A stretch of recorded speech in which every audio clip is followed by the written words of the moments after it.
Scene 1, The Dislocation of Science and Credentials. Welcome to the fourth lecture of our series on the wave mechanics of microwave absorption. Today, we address the root mathematical foundations of our theory. But before we dive into the equations, let us confront an uncomfortable sociological truth described in our key preprint: the theoretical poverty of modern academia, evidence of widespread intellectual decline in contemporary scientific research. In many countries, chemistry graduates achieve high grades in the structural chemistry, a mandatory course dense with quantum mechanics and wave equations. Yet, when these graduates become principal investigators and peer reviewers, they prove incapable of understanding high school wave physics. Exam room high scores do not equal comprehension.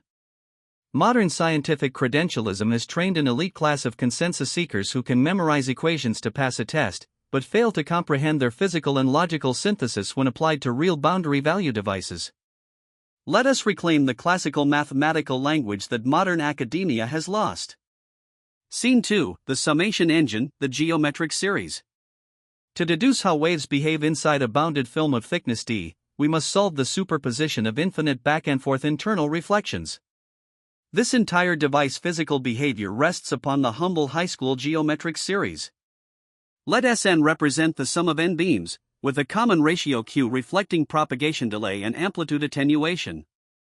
Multiplying by q, subtracting the equations, and factoring yields the absolute, closed-form summation, Sn equals 1q caret n, / 1q.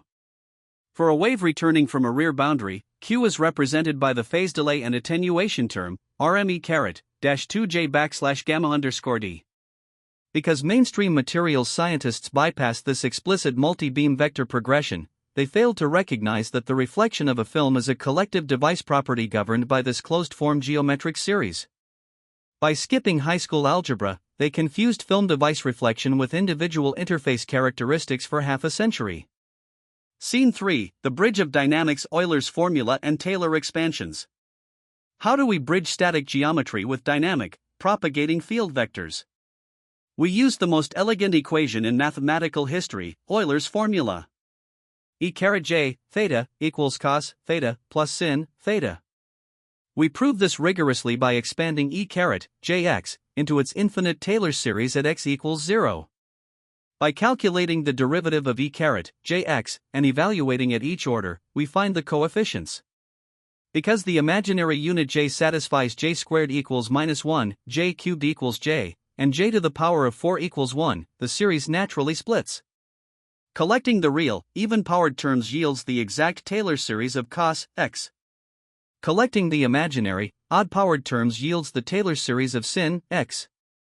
When a wave propagates in an absorbing medium, we represent its dynamic path as y equals a caret alpha x cos 2 pi nu t x / lambda equals re a caret alpha x e caret j 2 pi nu t x / lambda. Euler's formula is not a theoretical ornament to be memorized for structural chemistry exams. It is the active physical bridge that allows us to track phase and amplitude concurrently as complex vectors.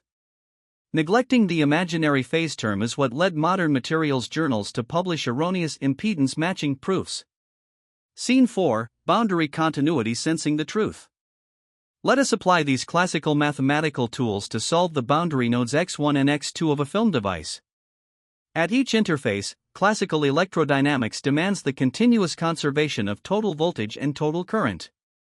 By representing the internal fields as forward wave Fm and backward wave Bm, we construct two simultaneous continuity equations. Solving this linear system immediately yields the exact reflection coefficient RL of a metal-backed film and the film's input impedance Zin. Look closely. If the material impedance matches free space, Zm equals Z0 implies Rm equals 0, then RL equals E caret, -2j gamma _ d, which is a monotonic decaying function of thickness d. There is absolutely no peak. But when Zin equals Z0, we achieve a deep minimum, RL \to \infinity. Why?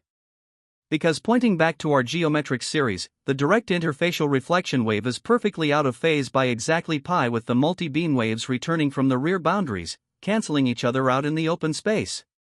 The peak is caused by destructive wave interference, an absolute, beautiful device boundary property. It has nothing to do with bulk impedance matching or material resonance. Do not rely on the lazy consensus of uncritical review committees. Stand with classical mathematical physics. Read our landmark treatises, read our Substack, and reclaim your scientific integrity.